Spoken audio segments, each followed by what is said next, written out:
Dead America, Tales from Las Vegas, The Tunnel Runners, by Derek Slayton. Chapter 1. Captain Foster stood on the exterior platform of the tunnel complex, looking out toward the stadium in the distance. The sun was setting on the first full day of the apocalypse, casting long shadows across the abandoned streets below. The helplessness of his situation was beginning to sink in, a weight on his shoulders that felt heavier than any pack he'd carried through the desert. He and his team had been successful in getting most of the VIPs to the stadium in one piece. Dozens of engineers who would be vital to rebuilding the fallen world, assuming they could reach a rebuilding point.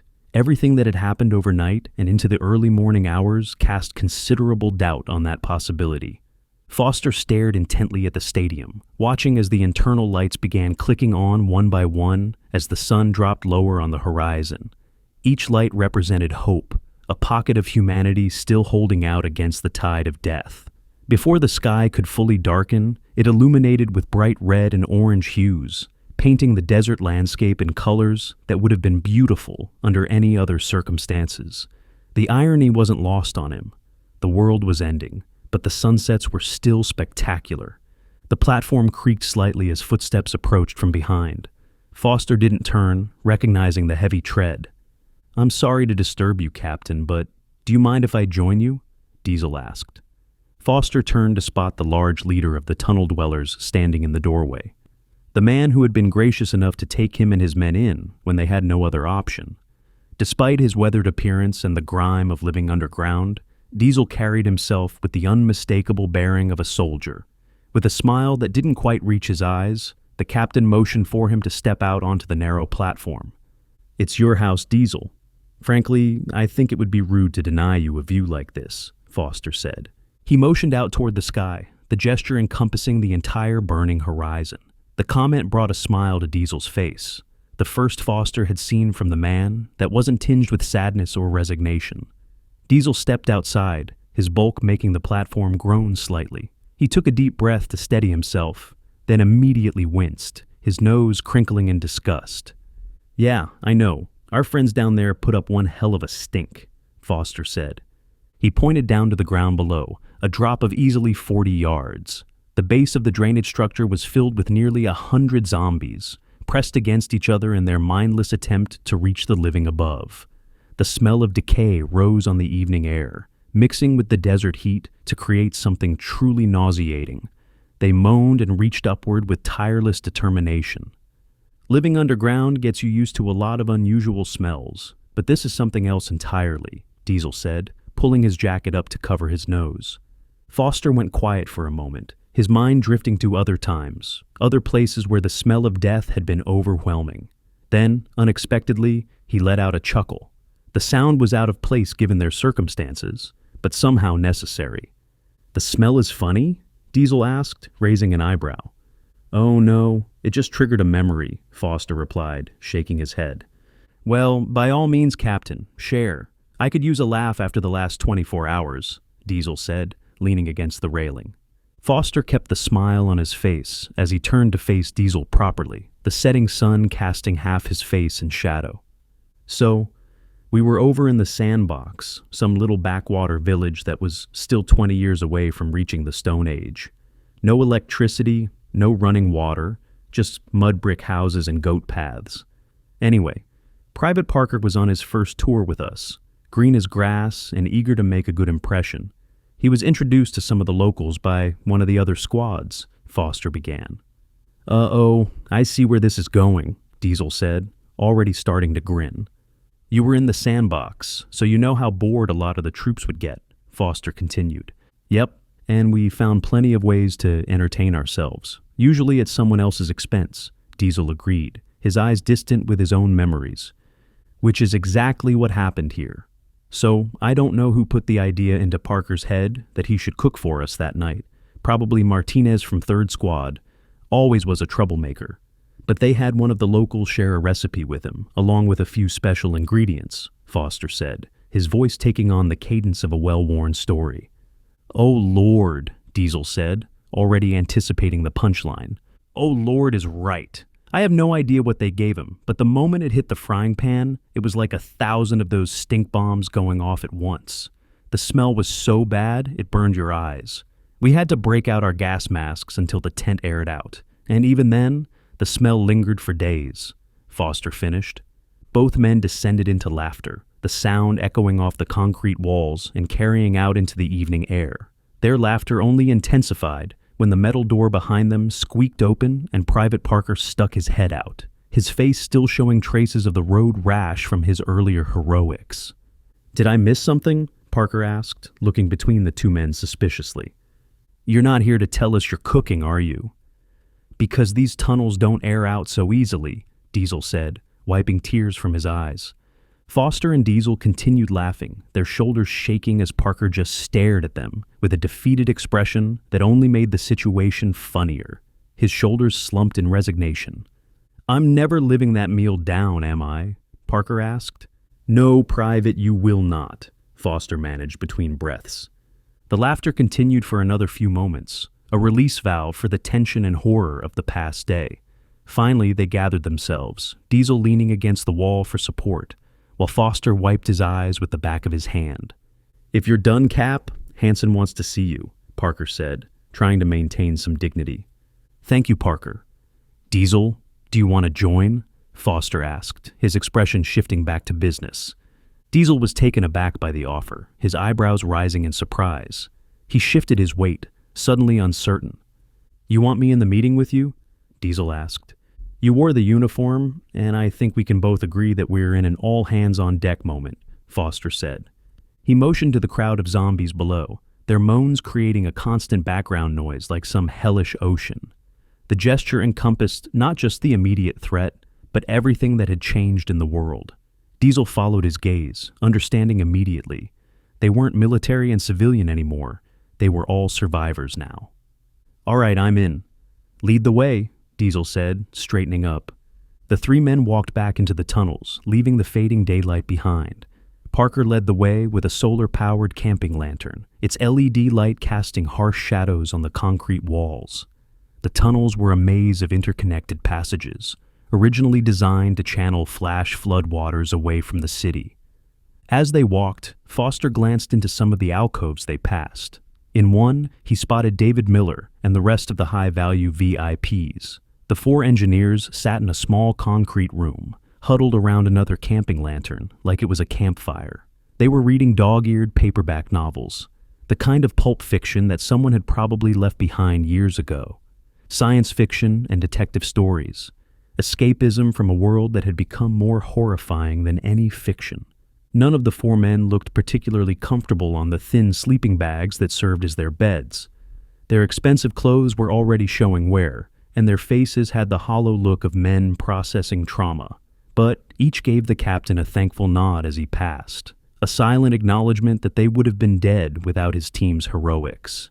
David Miller even attempted a weak smile, though it didn't reach his eyes. After another minute of walking through the winding passages, their footsteps echoing off the walls, they arrived at another, larger alcove. Stepping inside, they found the rest of Foster's team already assembled. Sergeant Hansen stood near the makeshift table, while Corporal Sullivan leaned against the wall.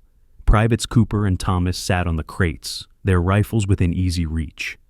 "Hey, Cap, thanks for coming by," Hansen said, nodding to his commanding officer. "Well, Parker threatened to cook if I didn't come along," Foster said. He gave the disgruntled private a wink and a playful smack on the back that made Parker stumble forward slightly. The gesture sparked laughter from the rest of the men, a sound that felt both foreign and necessary in their concrete sanctuary.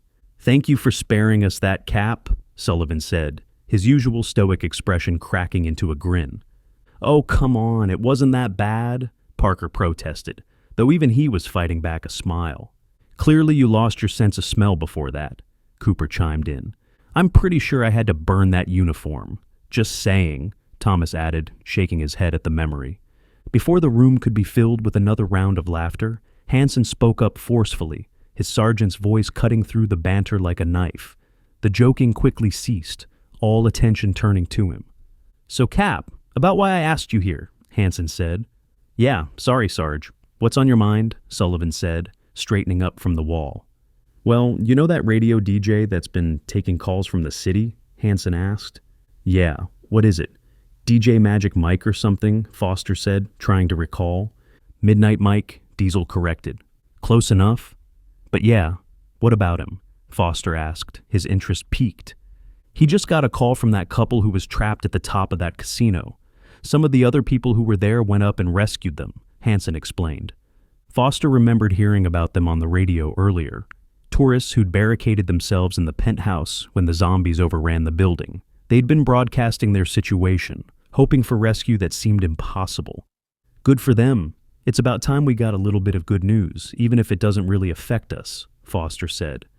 That's the thing, Cap. I think it does, Hansen said, his eyes intense. Foster gave his sergeant a curious look, not immediately understanding the connection. Hansen had that expression he got when he'd figured something out, usually something important. I don't follow you, Sarge, Foster said. Well, it was what one of the rescuers said to Mike. They told everybody that was left alive in the hotel to start calling their room so they could organize and take back the hotel, Hansen explained, his words careful and measured. Foster listened intently, his mind already working through the implications. He began nodding slowly as the sergeant's thought process clicked into place. If civilians could organize over the phone lines, coordinate a rescue, maybe even clear a building. And you think we should be doing the same? Foster asked. If unarmed, untrained civilians could pull that off, just imagine what we could do, Hansen said.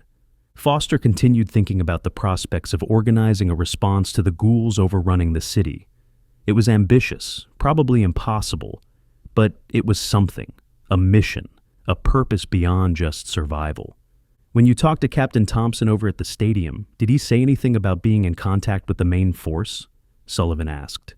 Yeah, he said they were regrouping in Kansas with no timetable for return, Foster replied, the words tasting bitter. Which means they ain't coming back, Diesel said bluntly. The other soldiers in the alcove looked to Diesel, who shrugged his massive shoulders. I know I've been out for a while, but I still remember what "you're on your own" sounds like, Diesel continued. The brutal honesty of the statement hung in the air for a moment before the soldiers let out some resigned laughs. They all knew he was right. The military had bigger problems than one overrun city in Nevada. Okay, we're going to fight back. We just need to figure out how to do it, Foster said. I think first things first. We should get in touch with the only intelligence operative left in this town, Hansen said. He motioned over to the radio sitting in the corner, its volume turned down low but still audible. Midnight Mike's voice drifted out, taking another call from a survivor somewhere in the city. The DJ had become the unofficial coordinator of what remained of Las Vegas. That's a solid idea, Sarge. Diesel, I don't suppose you have a phone laying around here, do you? Foster asked. I think I can dig one up. I'll be right back. Chapter 2. Diesel walked down the tunnel, his heavy footsteps echoing off the concrete walls. He carried a lantern in one hand, its solar-powered LED casting dancing shadows, and a cell phone in the other. The device looked tiny in his massive grip. As he entered the room where the soldiers were assembled, he held it out to Foster with a knowing expression. Midnight Mike is on the line for you, Diesel said. Foster raised an eyebrow at the big man, letting out a chuckle as he reached for the phone. The device was warm from Diesel's hand, and Foster could hear faint music bleeding through the speaker. You're reading my mind there, Diesel, Foster said, impressed by the initiative. A good soldier should be able to anticipate what his CO needs, Diesel replied with a slight nod. Foster returned the nod respectfully as he grabbed the phone, bringing it up to his ear.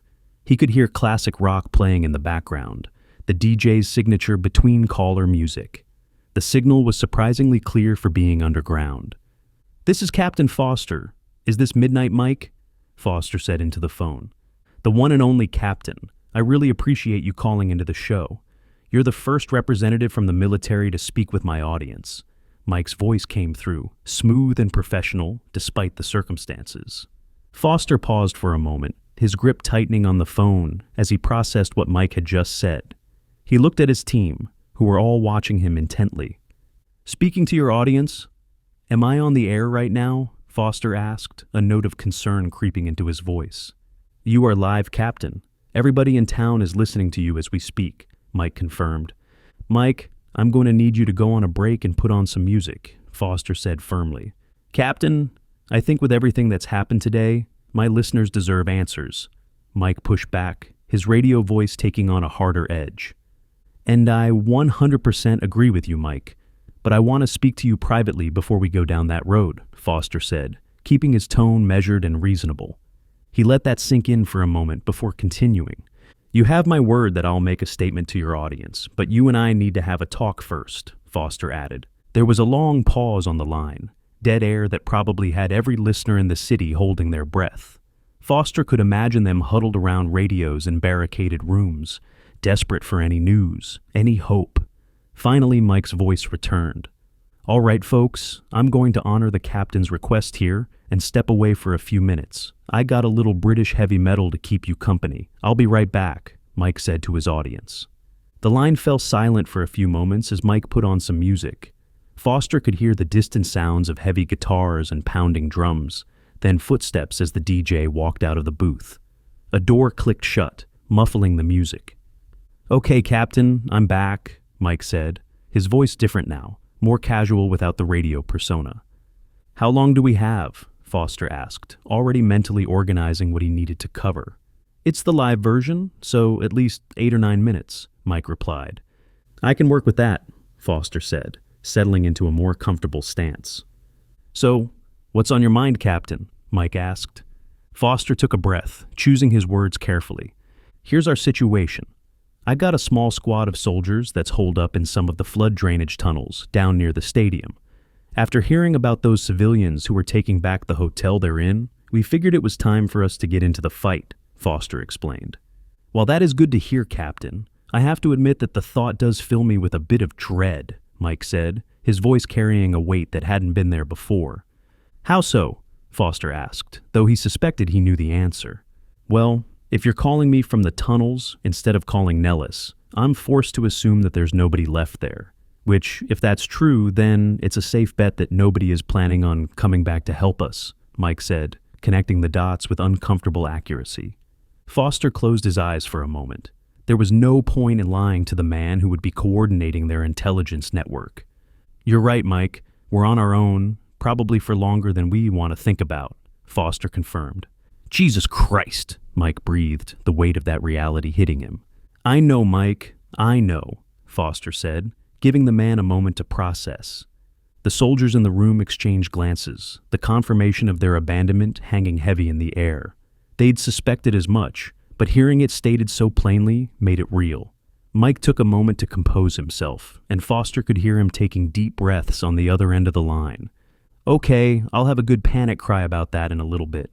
In the meantime, what can I do to help? Mike said, his professionalism returning.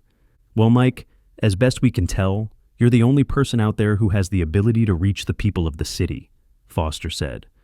Sadly, I think you're right about that, Mike agreed, a note of resignation in his voice.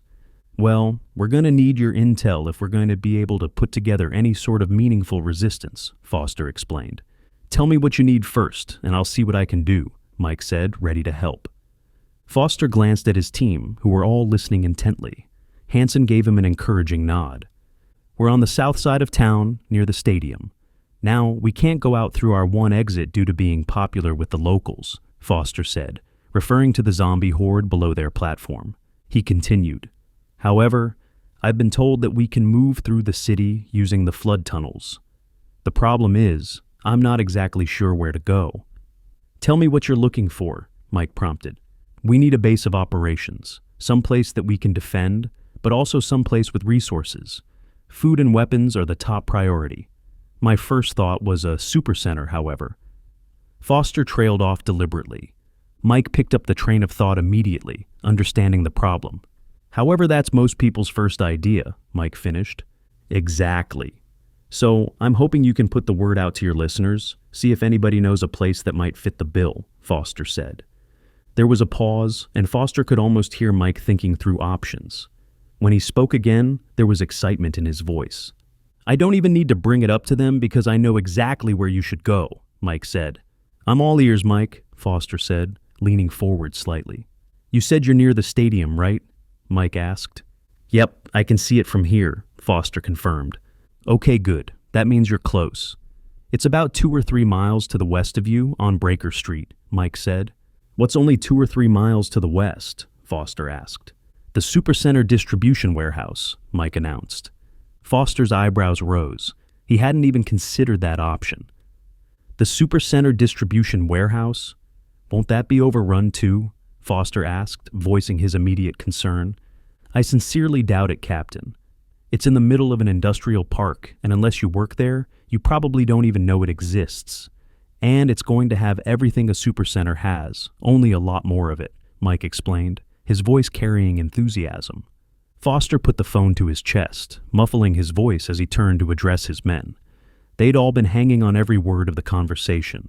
How do you guys feel about hitting a warehouse? Foster asked. Hansen considered for a moment, then shrugged with a slight grin. I've heard worse ideas, Hansen said. Sullivan nodded his agreement, as did the others. Foster brought the phone back up. All right, I can work with that, Foster said. Excellent. I'll start making some calls and... Mike began. Foster spoke up quickly, interrupting the DJ mid-sentence. Please don't make this public knowledge yet, Mike. It's going to be hard enough securing the location without adding civilians to the mix, Foster said. There was a pause, and when Mike spoke again, there was a hint of incredulousness in his voice. If you'd let me finish, Captain, Mike said, trailing off pointedly. Foster realized he'd overstepped, making assumptions about the DJ's intentions. He backed down immediately. My apologies, Mike. Continue, Foster said. A couple of my listeners work near the facility and know the area well. While you're making your way through the tunnels, I'll get a lay of the land for you. I won't have anybody with eyes on the facility, but they should at least be able to provide you with some info on what to expect, Mike explained, his tone professional, despite Foster's interruption. Foster felt a wave of relief. Having intel on their target would make all the difference. I appreciate that, Mike. We'll be in touch as soon as we're back above ground, Foster said. Be careful down there, Captain. I've heard some horror stories about those tunnels, and that was before everything went to hell, Mike warned. Thanks, Mike, Foster said, ending the call. He held up the cell phone to Diesel, offering it back, but the big man motioned for the captain to keep it. It's all yours. I got another one stashed away, Diesel said. Sullivan pushed off from the wall where he'd been leaning, his expression curious. You're not coming with us? Sullivan asked Diesel. Diesel shook his head, his expression somber. I have too many people here I need to tend to.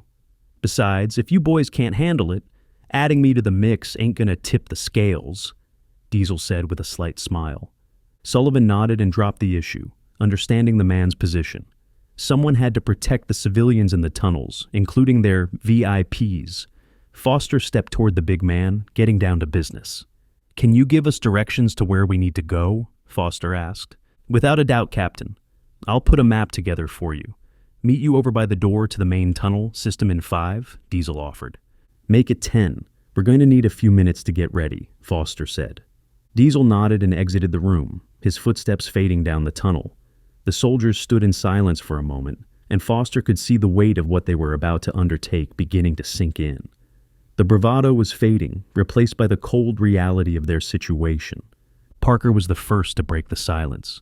So, 6 soldiers against a city of 2 million undead maniacs. What could go wrong? Parker said. Come on, Parker. It's not as bad as you make it sound, Sullivan said. Really, Corporal? How in the world is it not that bad? Parker asked, genuinely curious how Sullivan would spin this. Well, there's got to be some survivors out there, so maybe we're only dealing with 1.9 million undead maniacs, Sullivan said, with a completely straight face. Parker stared at the corporal for a long moment, processing the absurdity of that logic. Then Sullivan's composure cracked, and he broke into laughter, which quickly filled the room. The other soldiers joined in, the gallows humor a necessary release. Finally, Parker shook his head, unable to resist joining the laughter.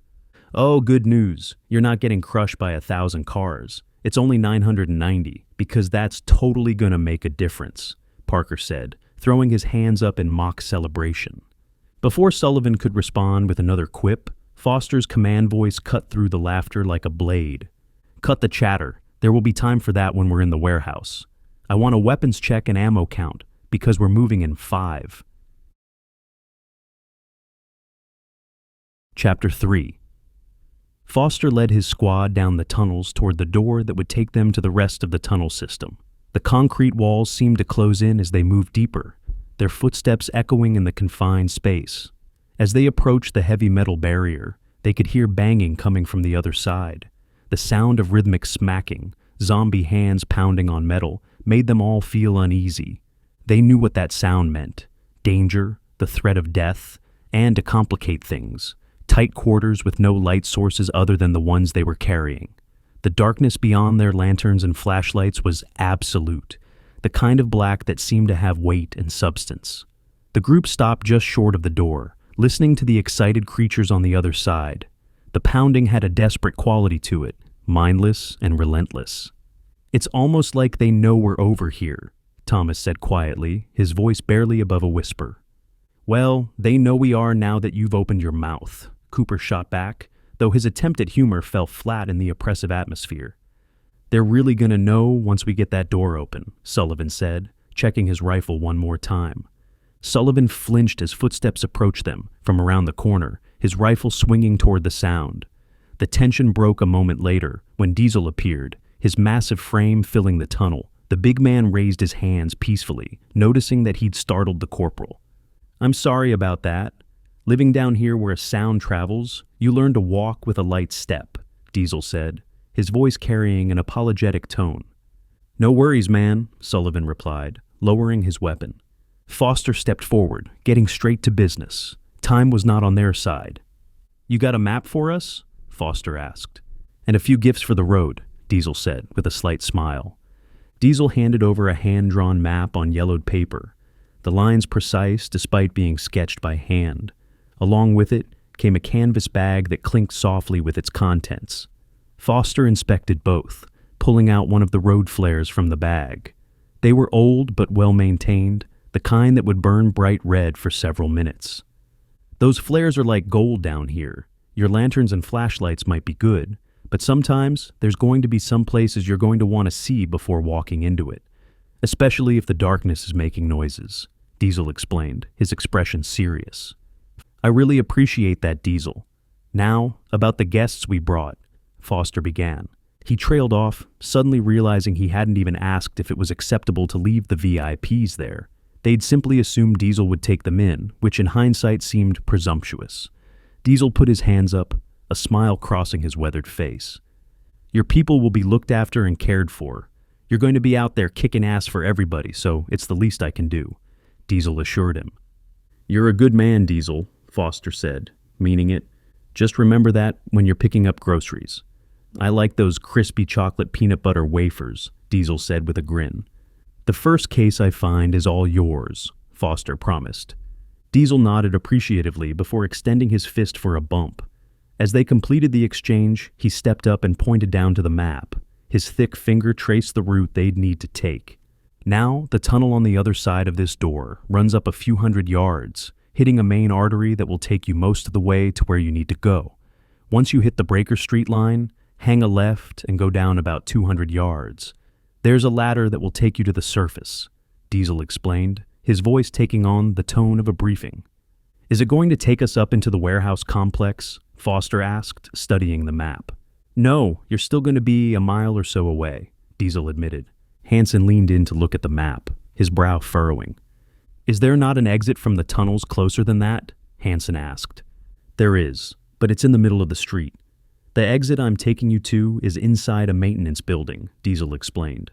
Foster considered the options, weighing safety against distance. "I don't know about you, Sarge, but I'd much rather emerge into a building than in the middle of the street," Foster said. "Yeah, I can't argue with that," Hansen agreed.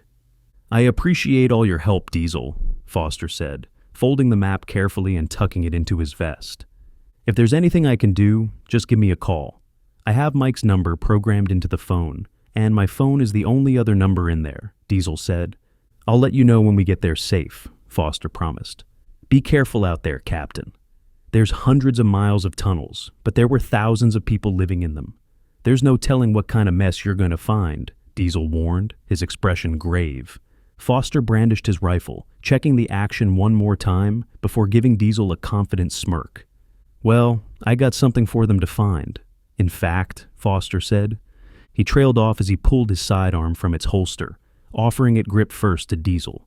The big man immediately began shaking his head, not wanting to take the captain's backup weapon. "You keep that, Captain? You're going to need it," Diesel protested.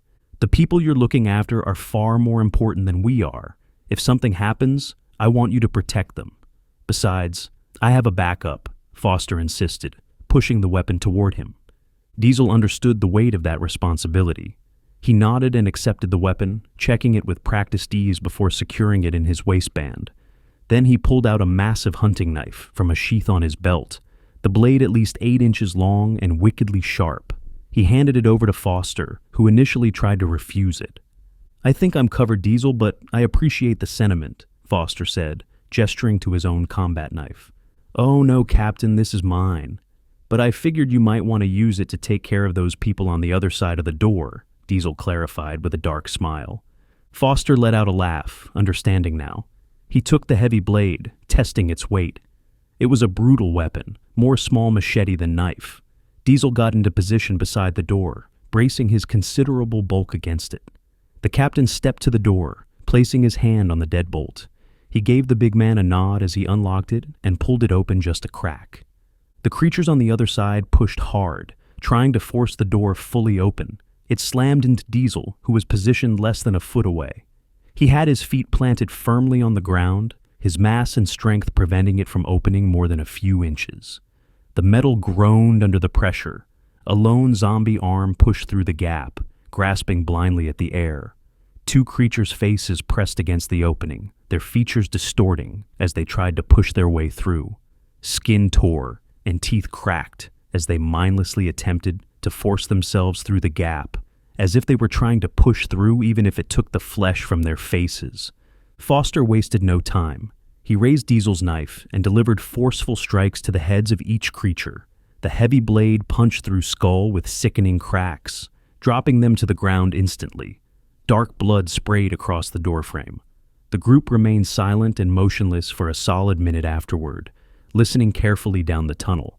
Everyone held their breath, weapons ready, relieved to not hear anything else coming their way, at least not yet. "When we're through this door, you lock it up tight," Foster said to Diesel. "You got it, Captain," Diesel replied, adjusting his grip on the door. Foster nodded before pulling out his flashlight and clicking it on. The beam cut through the darkness beyond the door, revealing concrete walls stained with things he didn't want to identify. Diesel opened the door just wide enough for them to squeeze through one at a time. The soldiers moved quickly, rifles at the ready. Private Parker brought up the rear, and before stepping through, he grabbed onto the fallen zombie legs and pulled them back into the tunnel. Once Parker was through, Diesel pulled the door shut behind them. The thunking sound of the lock throwing echoed throughout the tunnel, an ominous sound signaling that they were back on the dangerous side of the world. They were truly alone now, cut off from their only safe haven. Foster kept to the middle of the tunnel, his flashlight beam sweeping left and right as they advanced. The tunnel was maybe 8 feet wide and 7 feet tall, just enough room to move comfortably, but tight enough to feel claustrophobic. Water dripped somewhere in the distance, the sound carrying far in the enclosed space.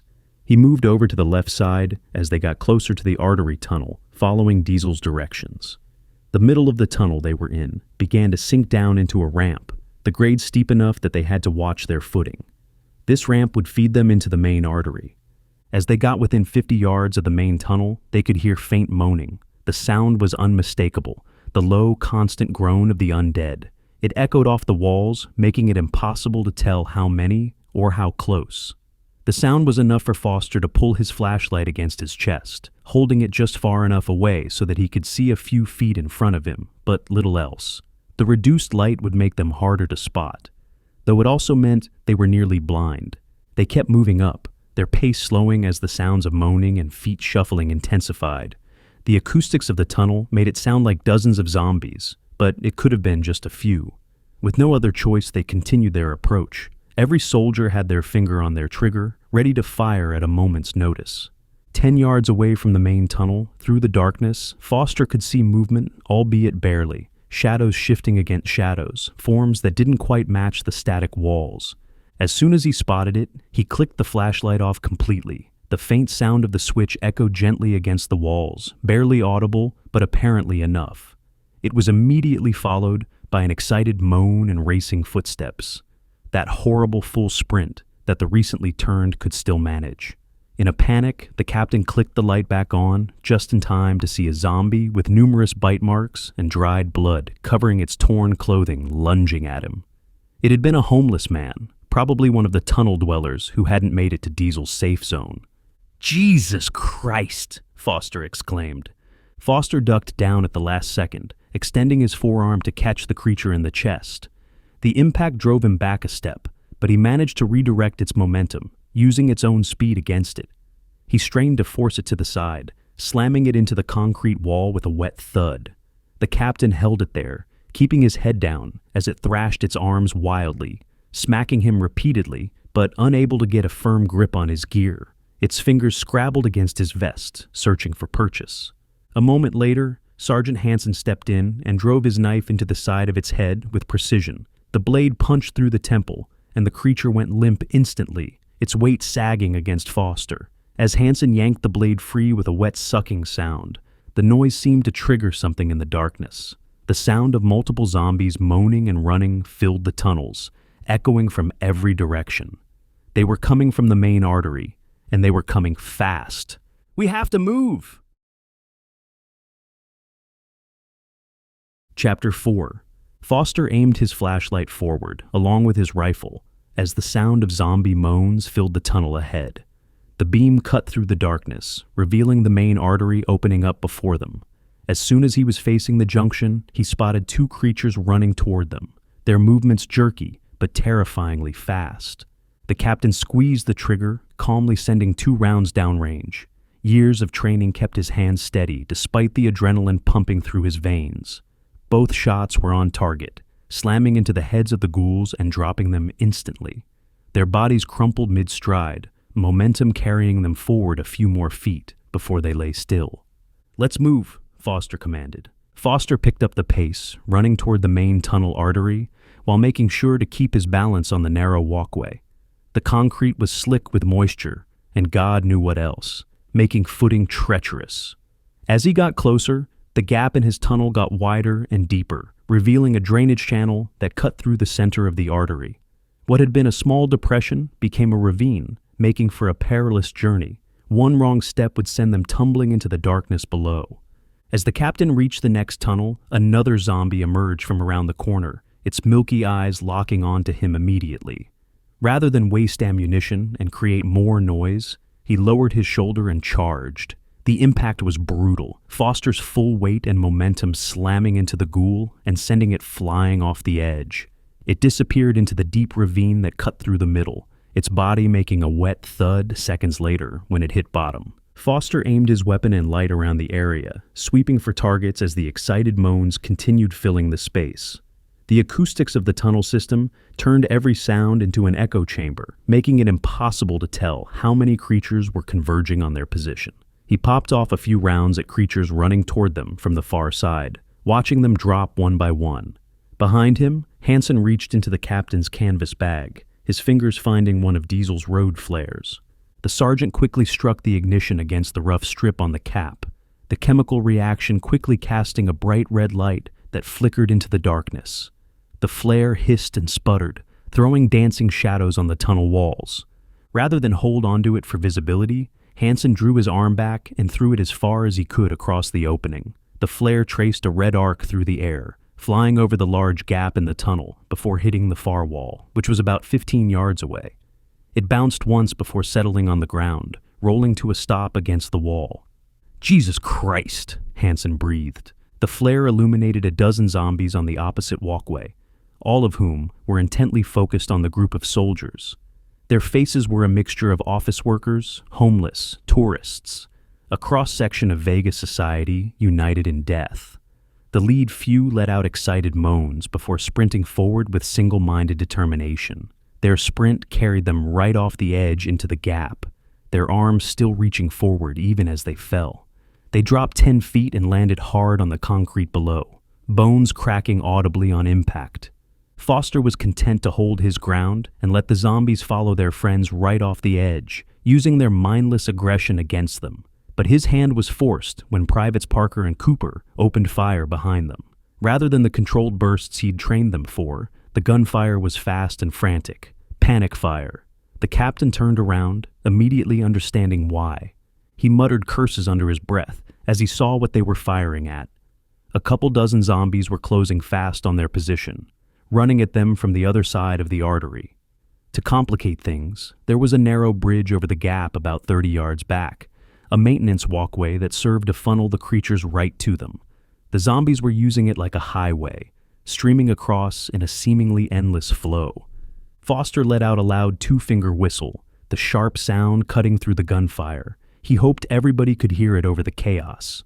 Without waiting for confirmation, he turned and began running down the walkway on the left side of the tunnel. The narrow ledge was maybe 3 feet wide, with the ravine yawning open on one side and the tunnel wall on the other. Hansen and Sullivan kept pace behind him, their boots pounding on the concrete. Thomas reached back and smacked the other 2 soldiers on the shoulder to get them moving, breaking them from their target fixation. The captain looked across the gap at the zombie mob as they tracked the soldiers' movements. The creatures on the opposite side were trying to follow, running parallel to them. A few of them fell over the edge into the gap below in their mindless pursuit, but a couple of them maintained their footing, keeping pace with the fleeing soldiers.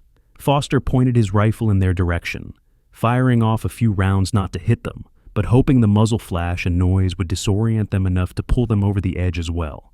Foster was forced to change tactics as he heard moaning and rushing footsteps coming from ahead of him.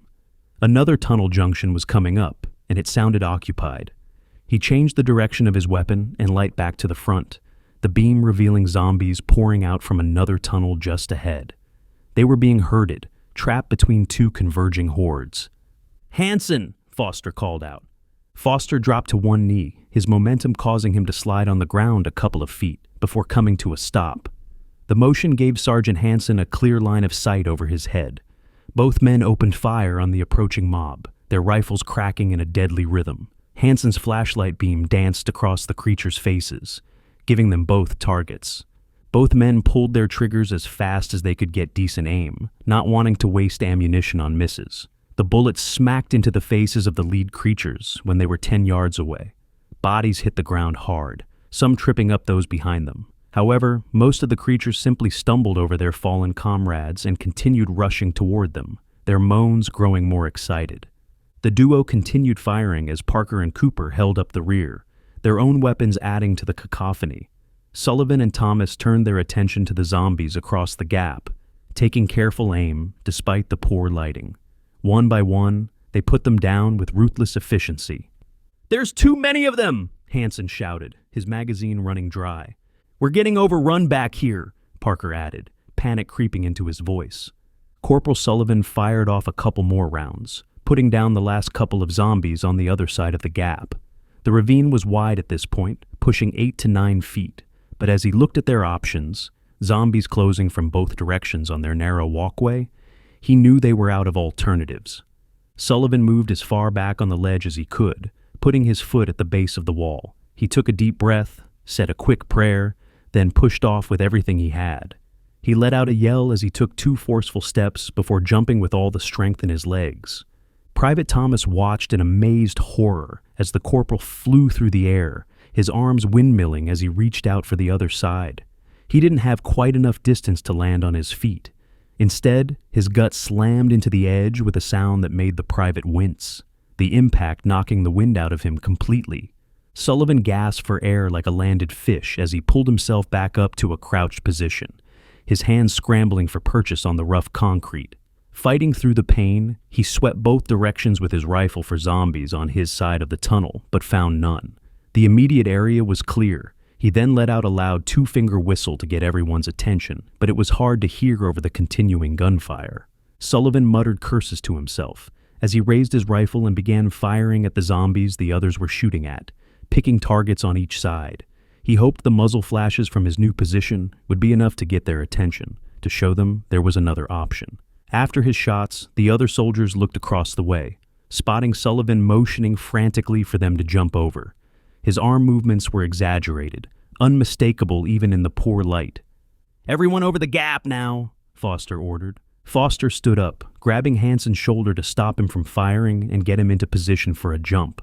Understanding immediately, Hansen slung his rifle and backed up.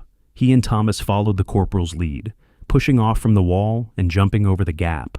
Both men made it to the middle of the edge, their hands planting hard on the concrete as their bodies slammed into the side.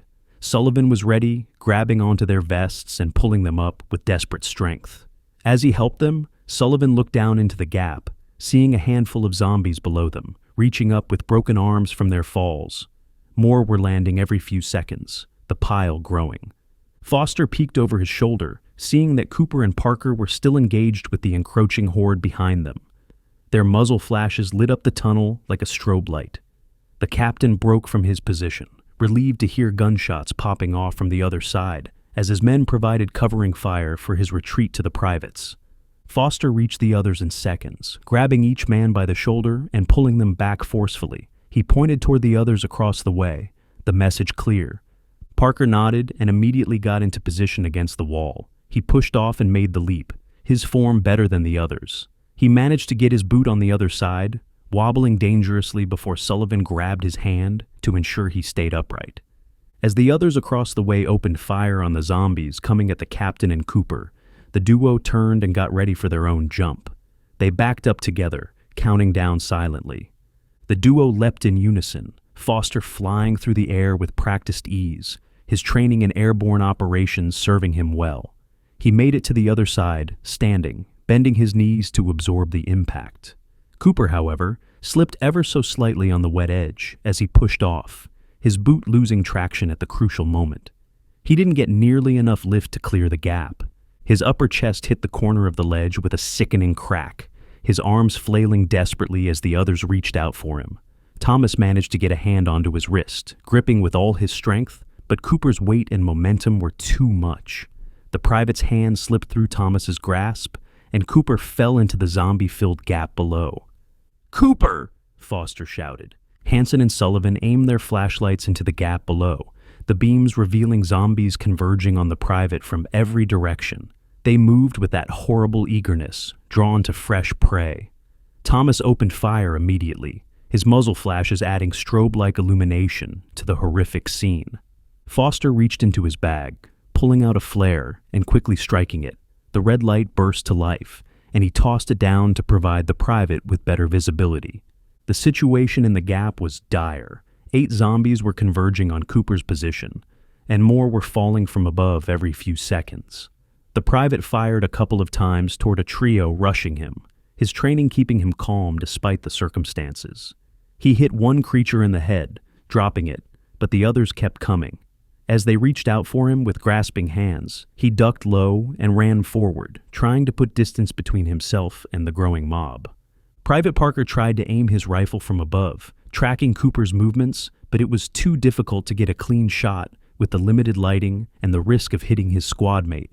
"Oh, to hell with it," Parker muttered. Parker slung his rifle over his shoulder before drawing his handgun. Without hesitation, he vaulted over the edge and jumped off.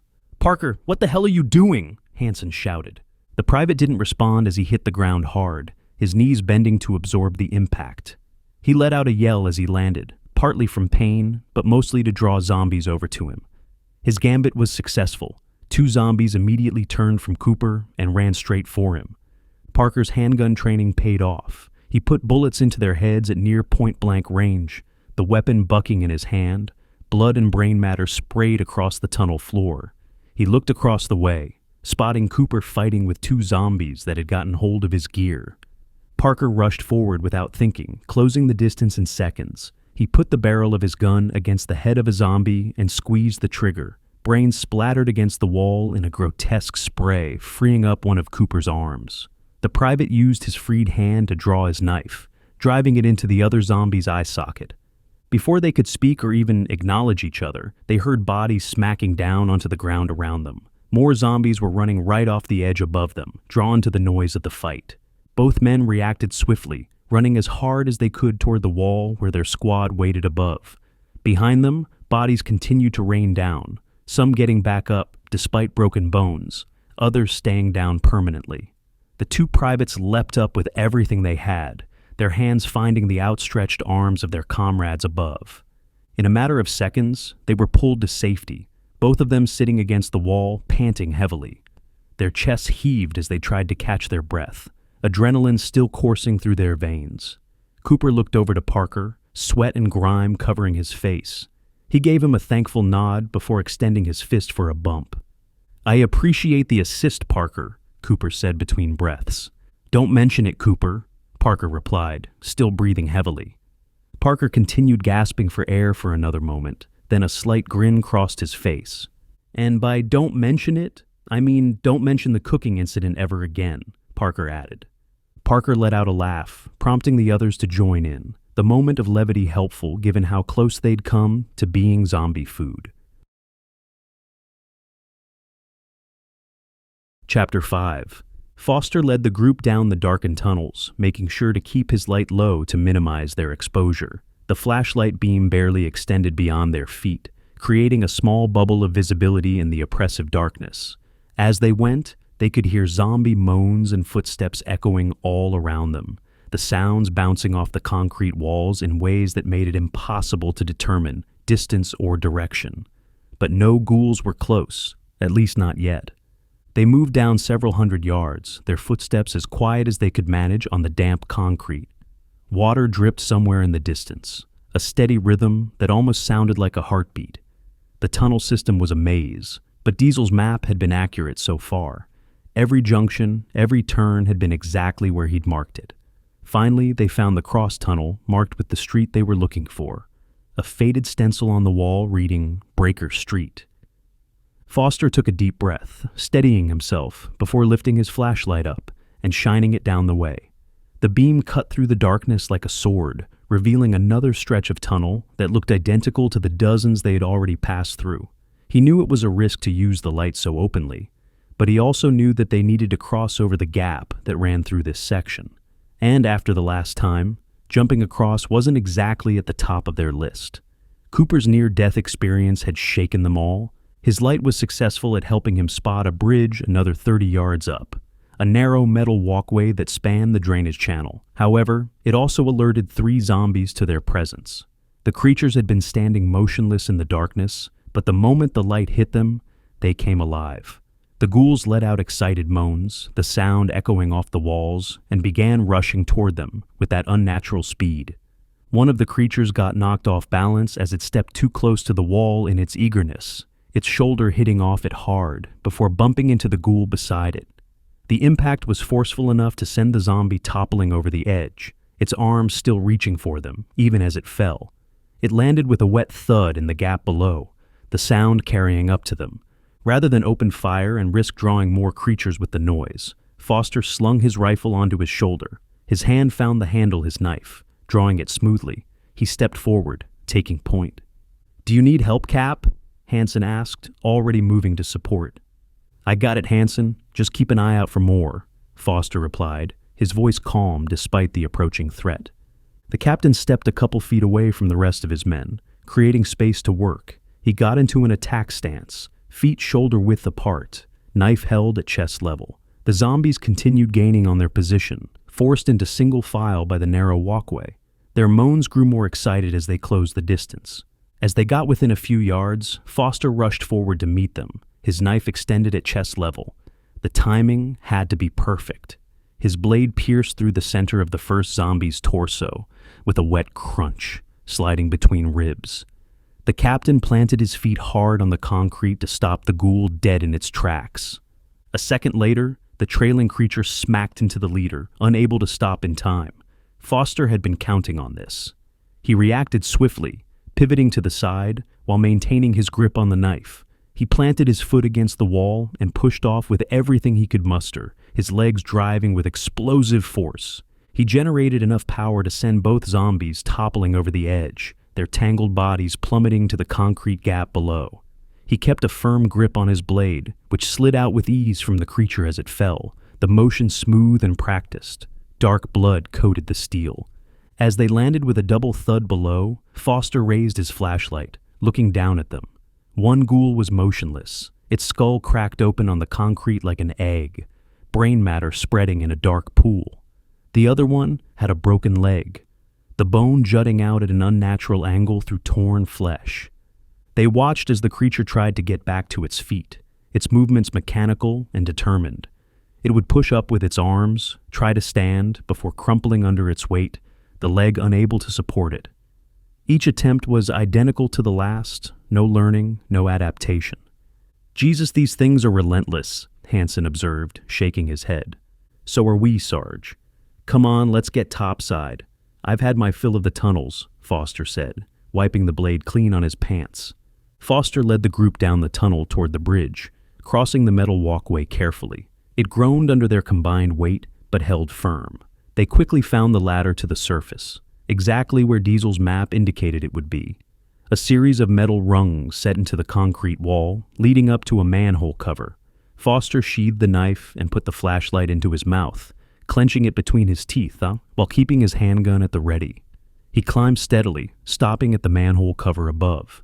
He paused, listening intently for any sign of trouble on the other side.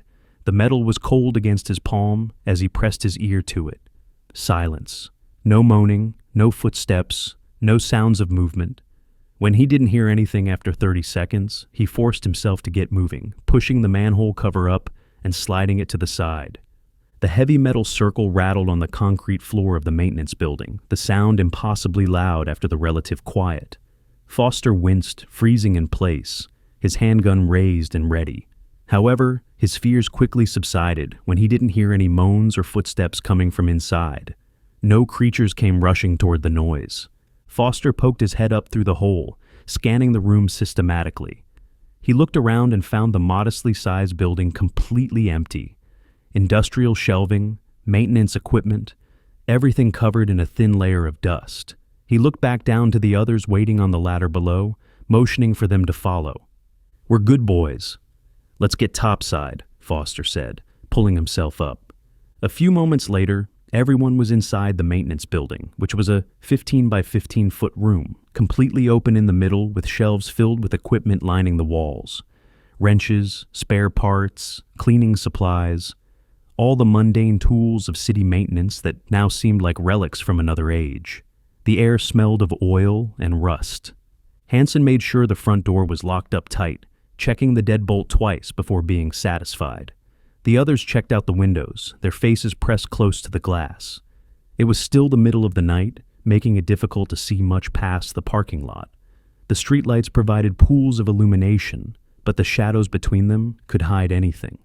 "We're clear on this side," Parker reported from the east window.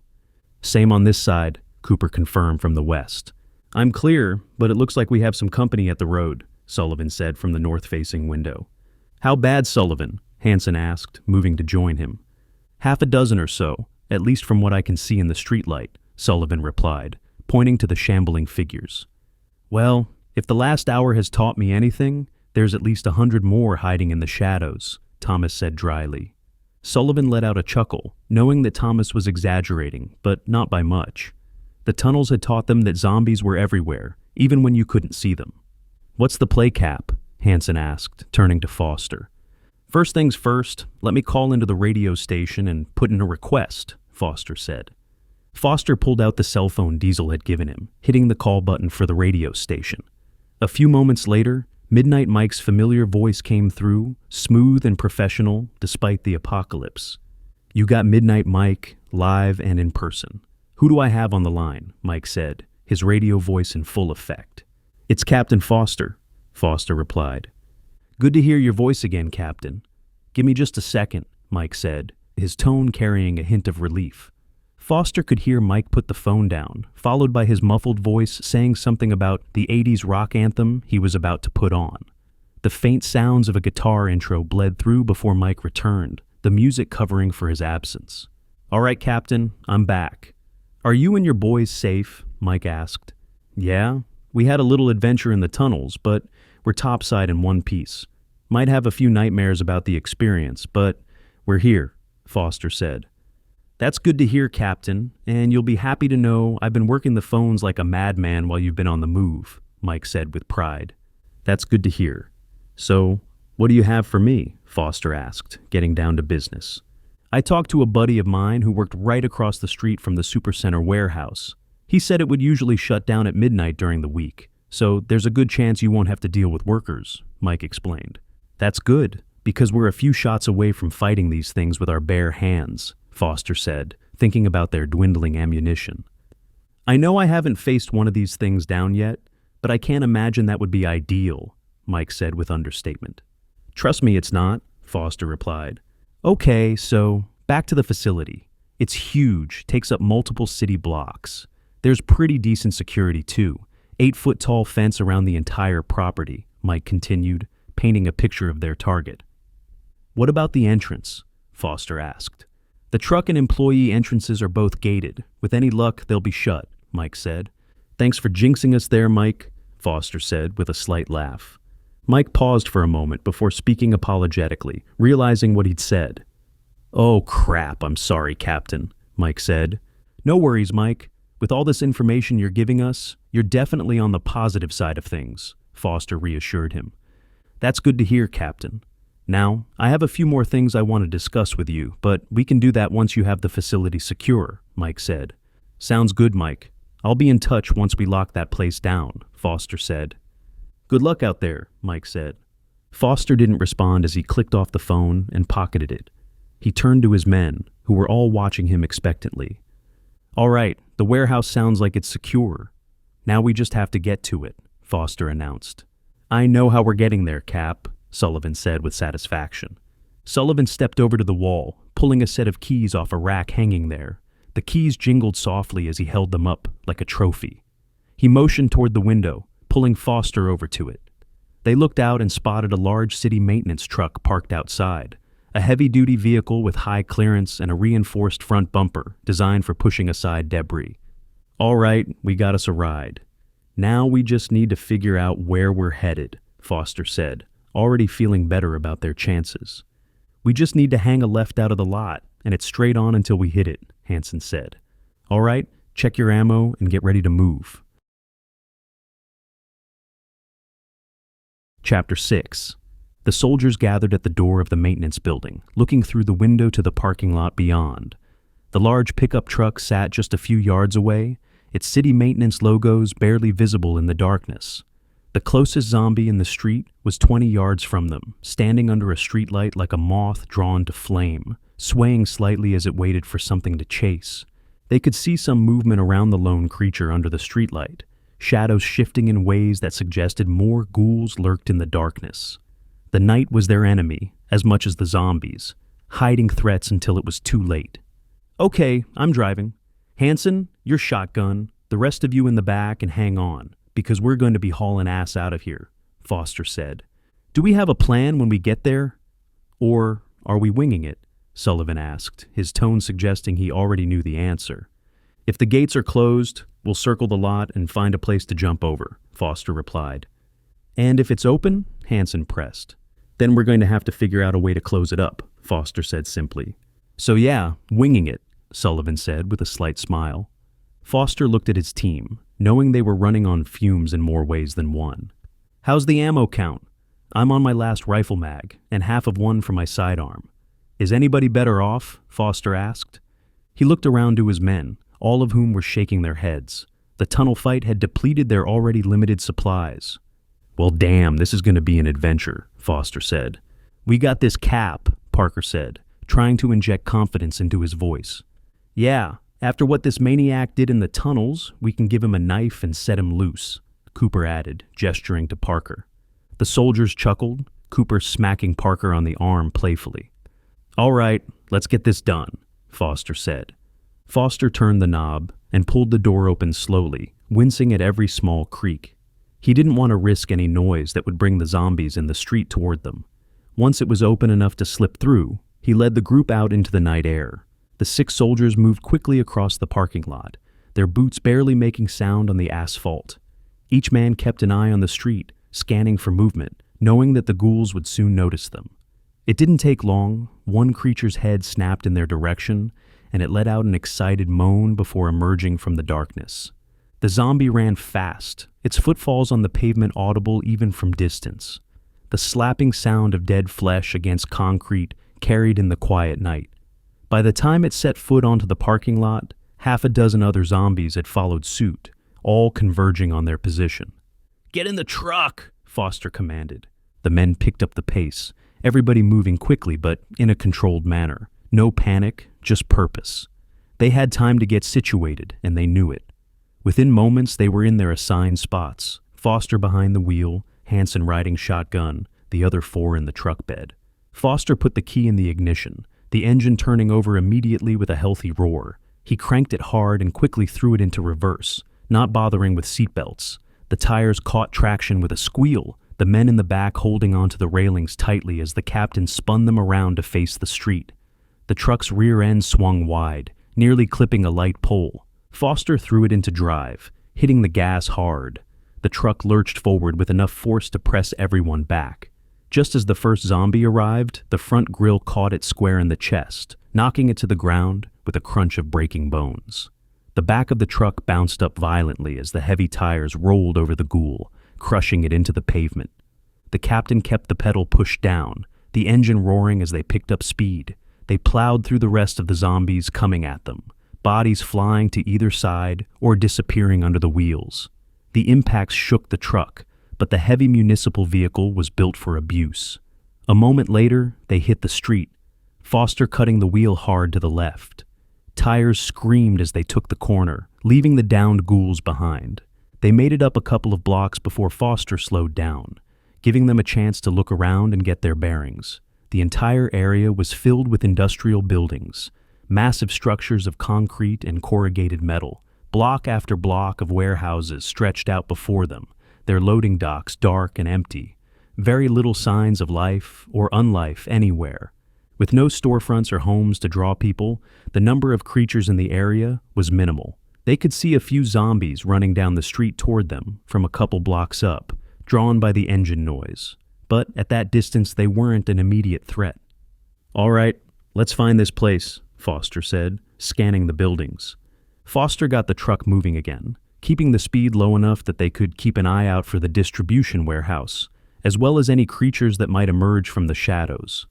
The headlights swept across building after building, all looking remarkably similar in the darkness. They drove for a couple of minutes, the streets eerily empty, before getting their target in sight. Foster stopped at the intersection just before the warehouse, the group looking out toward the massive building. It was easily 3 times as large as anything else in the area, a monument to consumer distribution. The structure was surrounded by a massive parking lot that could easily hold 500 cars, maybe more. Loading bays lined one entire side of the building, at least 30 of them. "That looks like the place all right," Hanson said, whistling softly at the size. Before Foster could respond, there was a knock on the back cab window. The sound made him jump slightly before he recognized it as coming from his own men. He pulled the sliding window open as Parker stuck his head in, his face grim. "Cap, we might have a problem," Parker said. "What is it, Parker?" Foster asked, though he suspected he wouldn't like the answer. "Look at the building, far right side," Parker said, pointing. Foster and Hanson strained their eyes, looking through the darkness to the building. The headlights didn't reach that far, but they could make out shapes in the ambient light. Both men muttered curses as they saw what the private was seeing. Dozens of cars parked just outside the building in neat rows. "Damn it, so much for an easy time," Foster said. "Employees, maybe?" Hanson suggested, though his tone indicated he didn't believe it. "Don't know, don't care. The only thing I care about is if they're alive," Foster replied. "The entrance has to be on the next block," Hanson said, checking the fence line. "Parker, let everybody know we're moving in, and we're going to have company," Foster ordered. "Copy that, Cap," Parker said, disappearing back into the truck bed. Parker retreated as Hanson and Foster sat in the idling truck for a moment.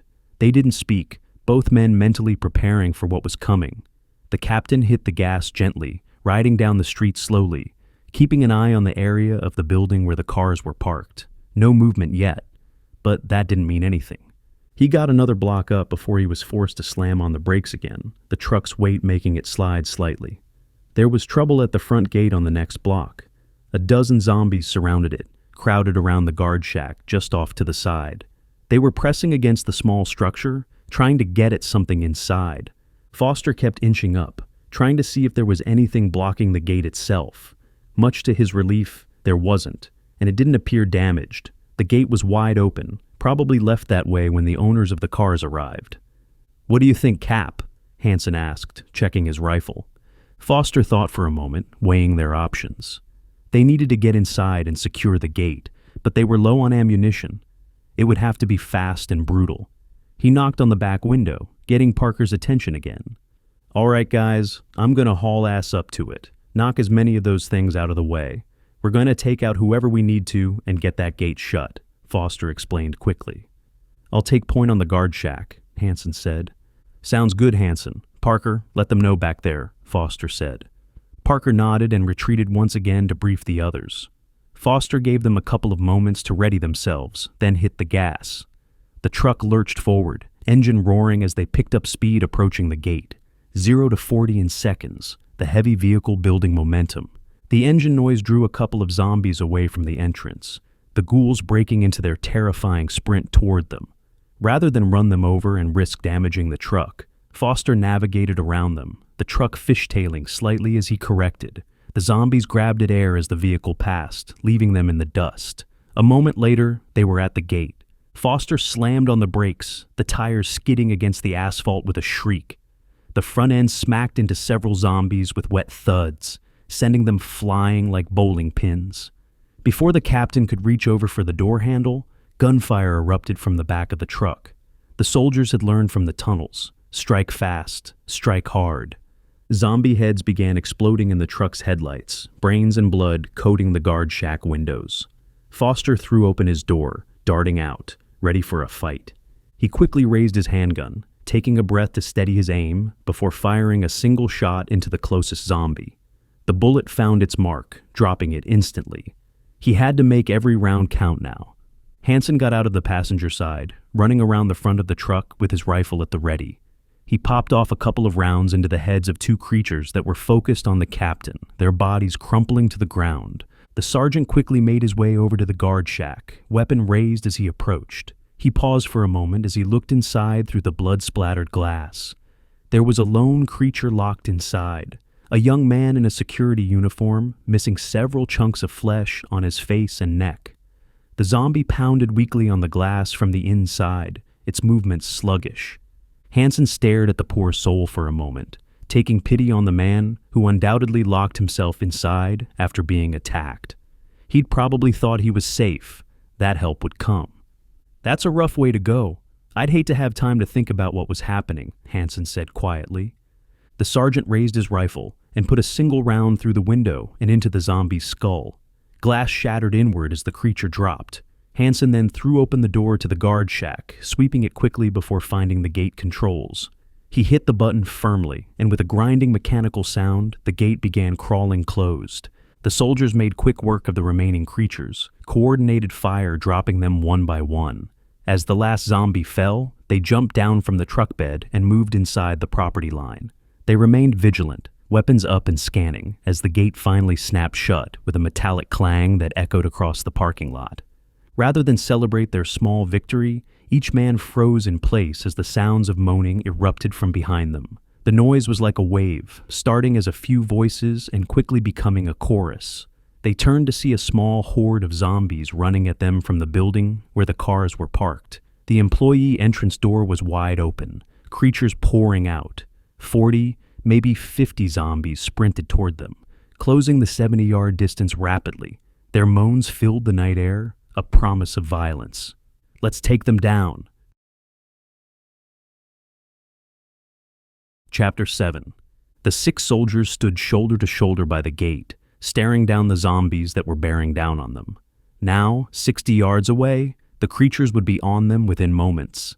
Their collective moaning grew louder with each passing second, a wall of death sprinting toward them with inhuman speed. Foster looked back to the other side of the gate, his first instinct to fight them through the fencing, use it as a barrier, take them down safely. But that idea was quashed as several zombies smashed up against it from the street side. The chain link rattled violently under their assault. They were trapped between two groups, with nowhere to retreat. "What are we doing, Cap?" Hansen asked, his voice steady despite the situation. Foster stared at the zombies rushing toward them, his mind racing through their limited options. They didn't have enough ammunition for a sustained fight. They couldn't retreat. He contemplated for a moment before raising his rifle, taking aim, but not firing yet. Every shot had to count now. Thin them out from here. When they get within 20 yards, we fan out. 2-man teams try to get to the cars for some cover, Foster ordered. The rest of the men called out their acknowledgement in unison as they joined the captain in raising their weapons. Each man picked their targets through their sights, aiming for the head as they began squeezing off rounds. The discipline held even now. Controlled breathing, steady squeeze, follow through. One by one, they sent bullets downrange, the rifles cracking in sequence. Zombies dropped mid-stride, their skulls exploding in sprays of dark matter. Bodies hit the asphalt hard, causing a pileup as others tripped over the now lifeless corpses. The 6 soldiers managed to fire 3 times each before the mob got too close for comfort, the distance evaporating faster than they'd hoped. "Break!" Foster shouted. Private Parker and Cooper ran to the left, their boots pounding on the pavement. The others ran to the right, splitting the horde's attention. The 2 privates fired a few times as they ran, trying to shoot while moving. One bullet managed to find its target, dropping a zombie that had gotten too close, while the others hit harmlessly on torsos, barely slowing the creatures down. The 2 of them pumped their legs hard, lungs burning as they flanked the 15 zombies now in pursuit of them. The creatures adjusted their course, following with that terrible single-mindedness. The duo turned back toward the cars, zigzagging slightly to throw off their pursuers, doing everything they could to keep distance between them and the ghouls. They managed to maintain a 5-yard gap between them and the creatures as they finally reached the edge of the vehicles. The employee parking area was packed with cars, creating a maze of metal and glass. Cooper picked his car instantly, a late-model sedan that sat just high enough off the ground that being on the roof would keep him out of reach. With a hop onto the trunk and another push off, he was on top of the roof. The metal groaned slightly under his weight, but held firm. Cooper turned to check on Parker, who tried the same maneuver on a neighboring sedan. However, as Parker put his boot onto the trunk, a creature rushed up from between the line of parked cars. It had been wandering among the vehicles, hidden from view. Parker tried his best to avoid contact, twisting his body mid-jump, but the zombie's hand smacked into his foot as he pushed off. The impact wasn't much, but it was enough to send him off balance. He landed hard on the roof, his rifle clattering as his momentum carried him sliding right over the side. He hit the pavement on the opposite side with a grunt of pain. "Parker!" Cooper shouted. Cooper raised his rifle and fired a single shot into the head of the creature that had tripped his partner up, blowing out the side of its skull in a spray of bone and brain matter. The zombie crumpled instantly, but more were coming around both sides of the car. Parker, for his part, gasped for air. The wind knocked out of him from the fall. The adrenaline from hearing the horde of zombies closing in on him forced his movements, overriding the pain in his ribs. The private dragged himself up to his feet, stumbling slightly as he took a step back toward the trunk he'd just fallen off of. But he was forced to stop. The creatures were getting too close, already rounding the vehicle. Parker cursed as he spun around and fired 2 rounds from his sidearm into the back window of a nearby sedan. The safety glass shattered into thousands of small cubes, creating an opening. He ran over, building what speed he could in the short distance. Pushing off with his legs, he dove through the window opening into the back seat just before the zombies arrived, their grasping hands missing him by inches. Glass fragments cut into his legs through his pants as he pulled himself through, the sharp edges drawing blood. But he got inside before the creatures could grab him, sliding across the back seat. By the time he flipped over onto his back, breathing hard, the first zombie was already reaching in through the window. Its dead fingers found his ankle, gripping with inhuman strength as it tried to pull his leg toward its face, mouth open and ready to bite. Parker aimed his handgun, trying to steady his shaking hand. He squeezed off a single round, the muzzle flash bright in the car's interior. The bullet hit the ghoul perfectly in the forehead, snapping its head back and sending it collapsing to the ground. It was only a matter of seconds before the next one lunged in through the window, this ghoul more aggressive, nearly getting halfway into the car before Parker could react. Parker thrashed his legs wildly, trying to prevent the ghoul from grabbing on, but also trying to kick it back out the way it came. The creature was persistent, pulling itself further in despite his kicks. Finally, he managed to plant one foot on the floorboard for leverage and drive his other knee up into the creature's throat, pinning it against the roof of the car. The zombie's head was trapped, unable to bite, but its arm still flailed wildly. "Eat this, bitch!" Parker snarled. Parker put his handgun to the forehead of the thrashing creature, pulling the trigger, but instead of a gunshot, only a metallic click sounded. Empty. His magazine was spent. "Damn it," Parker cursed. Parker dropped his useless handgun, reaching back to his vest for his knife. As he fumbled for it, he could feel another hand grabbing onto his leg from the window, cold fingers wrapping around his calf. But, with the current creature filling the opening like a cork, he knew he wasn't in immediate danger from the others, at least not yet. Finally, the private got his hand on the blade, pulling it from its sheath in one smooth motion. Without hesitation, he jammed it into the eye socket of the pinned ghoul. The blade sank deep, penetrating the brain. Blood splattered onto him, pouring out of the ruined eye as he yanked the weapon free with a wet sucking sound. The hands against his leg continued pulling, the fingers now wrapping around his knee with bruising force. He was forced to pull his leg away hard, breaking the grip. The sudden shift in weight caused the zombie corpse to collapse onto him, its dead weight pinning him to the seat.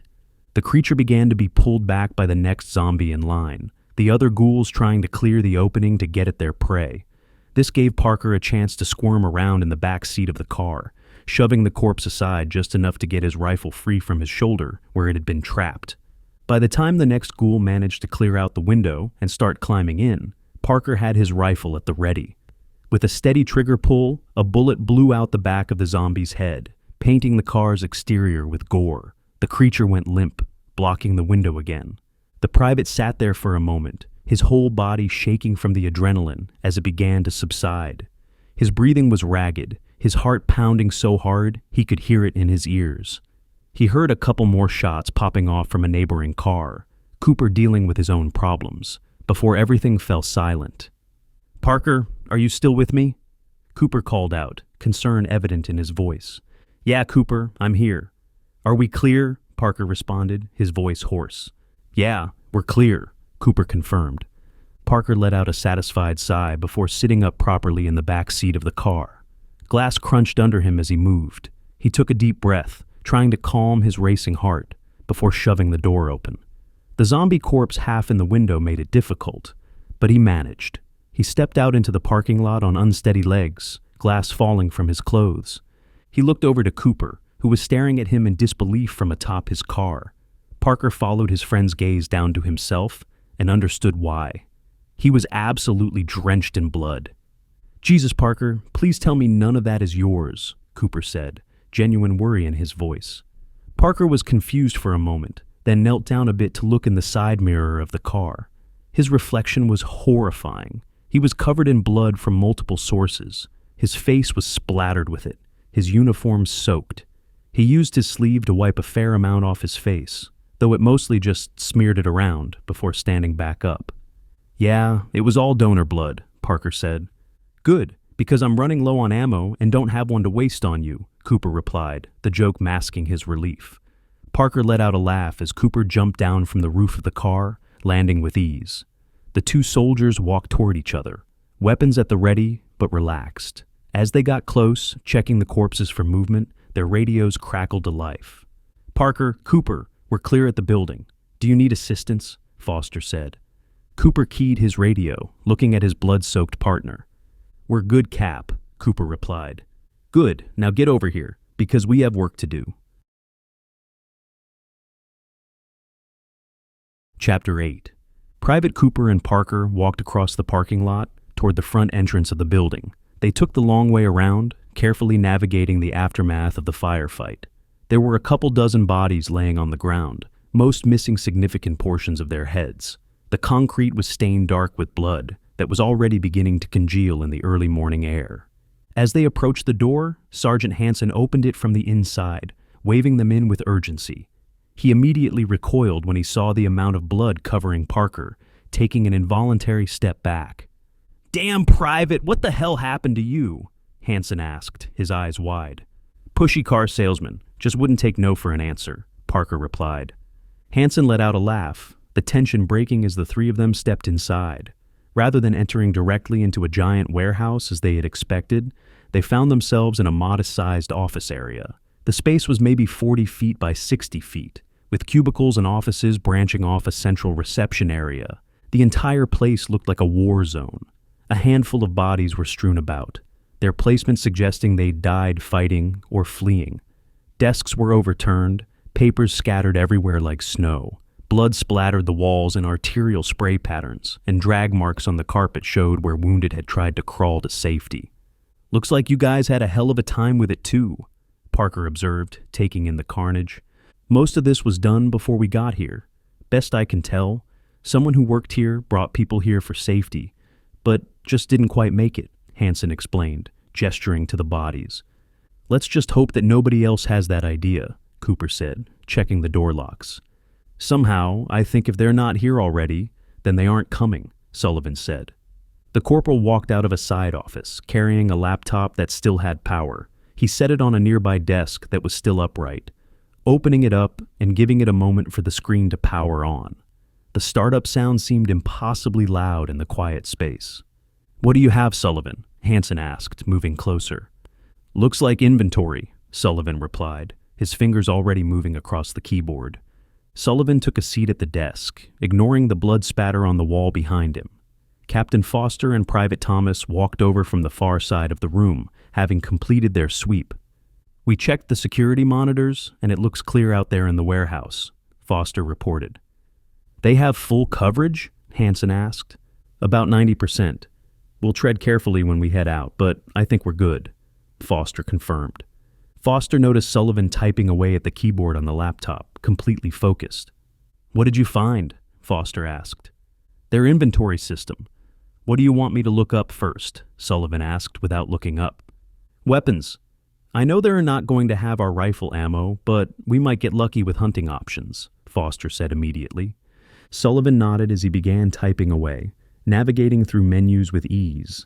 It took him a moment of scanning through categories before finding what he was looking for. He let out a celebratory yell when he spotted it, pumping his fist.